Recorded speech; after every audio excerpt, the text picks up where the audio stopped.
തൃശൂർ മുണ്ടത്തിക്കോട് വെടിക്കെട്ടുപുരയിലുണ്ടായ സ്ഫോടനത്തിൽ ഇപ്പോൾ 7 മരണമാണ് ഔദ്യോഗികമായി ജില്ലാ ഭരണകൂടം സ്ഥിരീകരിക്കുന്നത്. 13 മരണമെന്ന സംസ്ഥാന ദുരന്ത നിവാരണ അതോറിറ്റി പറയുന്നു.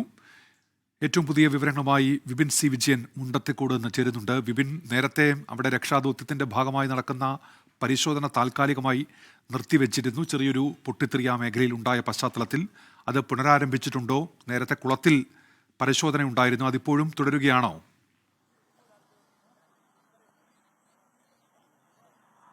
യെസ് ഉന്മേഷ്, ഇപ്പൊ ഈ സ്ഫോടനം ഉണ്ടായിട്ടുള്ള പ്രദേശത്ത് ഇപ്പോൾ തിരച്ചിൽ നടത്തുന്നില്ല. അത് നാളെ രാവിലെ മാത്രമേ ഉണ്ടാവുകയുള്ളൂ. കാരണം പല ഭാഗത്തു നിന്നും ഈ പറഞ്ഞതുപോലെ തന്നെ പുക ഉയരുന്നുണ്ട്, അവിടെ തീ പല സ്ഥലങ്ങളിലും കാണുന്നുണ്ട്. അപ്പൊ കനൽ കെട്ടിട്ടില്ല. അപ്പോൾ ഇനിയൊരു സ്ഫോടനം ഉണ്ടാകാനുള്ള സാധ്യത ഈ ഘട്ടത്തിൽ തള്ളിക്കളയാൻ കഴിയുകയില്ല. അതുകൊണ്ട് തന്നെ ആ സ്ഫോടനം നടന്ന പ്രദേശത്തേക്ക് കയറിയിട്ടുള്ള ഒരു തിരച്ചിൽ നടത്തുന്നില്ല. സിവിൽ ഡിഫൻസ് ഉൾപ്പെടെയായിരുന്നു നേരത്തെ തിരച്ചിൽ നടത്തിയിരുന്നതും മൃതദേഹങ്ങളൊക്കെ ഇവിടെ നിന്നും കണ്ടെത്തുകയും ചെയ്തിട്ടുള്ളത്. ചില മൃതദേഹ അവശിഷ്ടങ്ങളും ഉണ്ടായിരുന്നു. അത് ഇനി എവിടെയെങ്കിലും അവശിഷ്ടങ്ങൾ ഉണ്ടോ തുടങ്ങിയിട്ടുള്ള കാര്യങ്ങൾ കുറച്ചുകൂടി സൂക്ഷ്മമായിട്ടുള്ള പരിശോധന നടത്തേണ്ടതുണ്ട്. അത് നാളെ രാവിലെ മാത്രമായിരിക്കും പുനരാരംഭിക്കാൻ ഈ ഘട്ടത്തിൽ സാധിക്കുകയുള്ളൂ. പക്ഷെ തൊട്ടടുത്തുള്ള കുളത്തിൽ ഇപ്പോഴും സ്കൂബ ടീമിന്റെ പരിശോധനയാണ് നടക്കുന്നത്. ഇവിടെ നിന്നും ഒരാൾ പെട്ടെന്ന് ഓടി ഇപ്പോൾ ചാടാനൊക്കെയുള്ള ഒരു സാധ്യത ഈ കുളത്തിലേക്കാണ്. കാരണം ഈ സ്ഫോടനം ഉണ്ടായ സ്ഥലത്ത് നിന്നും മീറ്ററുകൾ പോലും വ്യത്യാസമില്ലാതെയാണ് ഈ ഒരു കുളം ഉള്ളത്. അത് ഉപയോഗിക്കാതെ കിടക്കുന്ന ഒരു കുളമാണ്, പക്ഷേ നല്ല ആഴമുണ്ട്. അവിടെ ഇപ്പോൾ ഫയർഫോഴ്സിന്റെ സ്കൂബ ടീം ഇറങ്ങിക്കൊണ്ടുള്ള ഒരു തിരച്ചിൽ നടത്തിക്കൊണ്ടിരിക്കുകയാണ്. ഏതെങ്കിലും രീതിയിൽ ആരെങ്കിലും അവിടേക്ക് ചാടിയിട്ടുണ്ടെങ്കിൽ അങ്ങനെ ഒരു രക്ഷാപ്രവർത്തനം, ഇനി മൃതദേഹാവശിഷ്ടങ്ങൾ ഉണ്ടാകാനുള്ള സാധ്യത കൂടി തള്ളിക്കളയാൻ സാധിക്കുകയില്ല. അപ്പോൾ അത് കണ്ടെത്തേണ്ടതുണ്ട്.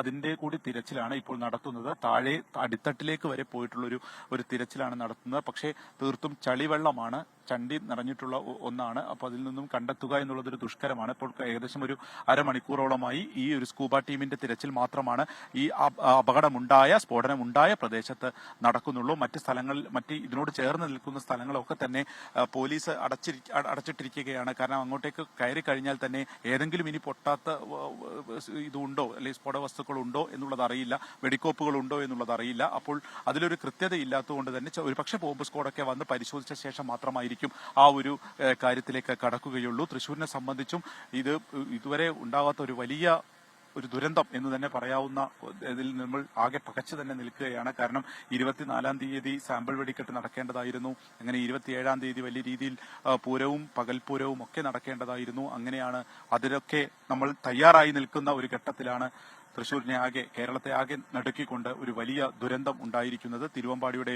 ഈ വെടിക്കെട്ട് ശാലയ്ക്കാണ് വലിയ തീപിടുത്തം ഉണ്ടായിരിക്കുന്നത്. അതിലിപ്പോൾ 13 പേർ മരിച്ചിരിക്കുന്നു.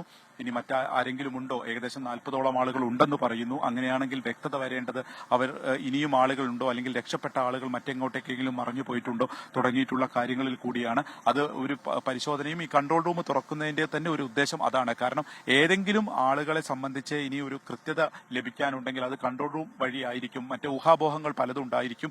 പല ആളുകളും ചിലപ്പോൾ വീട്ടിൽ നിന്ന് വന്നിട്ടുണ്ടാവും. അപ്പോൾ ഇതിൽ ഉൾപ്പെട്ടിട്ടുണ്ടോ തുടങ്ങിയിട്ടുള്ള ആശങ്കകളും സംശയങ്ങളും ഒക്കെ ഉണ്ടാകും. അതൊക്കെ കൺട്രോൾ റൂമിൽ നിന്ന് അതിനൊക്കെ ഒരു വ്യക്തത വരും എന്നുള്ളത് കൂടിയാണ് ഈ കൺട്രോൾ റൂമിന്റെ അത് ഉണ്ടാക്കേണ്ട ഒരു ലക്ഷ്യമുള്ളത്. മറ്റ് ഫോറൻസിക് പരിശോധനയും ഈ സ്ഥലത്ത് നടക്കേണ്ടതുണ്ട്. നാളെ രാവിലെ 6:30 കൂടി മാത്രമേ നടക്കുകയുള്ളൂ എന്നുള്ളത് കൂടിയാണ് അറിയിച്ചിരിക്കുന്നത്. ഇപ്പോൾ ഈ പാടത്തിന്റെ ഒരു പകുതി സ്ഥലവും ഫയർഫോഴ്സിന്റെ ഒരു നിയന്ത്രണത്തിലാണ്. തീർത്തും അത് ഏകദേശം നനച്ചു കഴിഞ്ഞിരിക്കുന്നു. തീ കെട്ടു എന്നുള്ളത് ഏകദേശം ഉറപ്പിക്കുകയാണ്. പക്ഷെ പല ഭാഗങ്ങളിലും അതിന്റെ പുക ഉയരുന്നതുകൊണ്ട് തന്നെ ഏതൊക്കെ രീതിയിലുള്ള ഒരു കെമിക്കൽ ഉപയോഗിച്ചിട്ടുണ്ട് ഈ ഒരു തീപിടുത്തത്തെ ഇത്തരത്തിലൊരു വെടിക്കോപ്പുകളിൽ എന്നുള്ളത് കൂടി അറിയില്ല. അപ്പോൾ അതും കൂടി പരിശോധിച്ച ശേഷമായിരിക്കും കൂടുതലുള്ള പരിശോധനകൾ ഉണ്ടാവുള്ളൂ. ഇപ്പോൾ ഈ സ്കൂബ ടീമിന്റെ ഒരു തിരച്ചിൽ മാത്രമാണ് മുണ്ടത്തിക്കോടിൽ നടക്കുന്നത്. മറ്റെല്ലാം തന്നെ നിർത്തിവെച്ചിരിക്കുന്നു. പക്ഷേ പോലീസിന്റെ ഉൾപ്പെടെ ഒരു സുരക്ഷയിലാണ് ഈ ഒരു പ്രദേശം ആകെ ഉള്ളത്.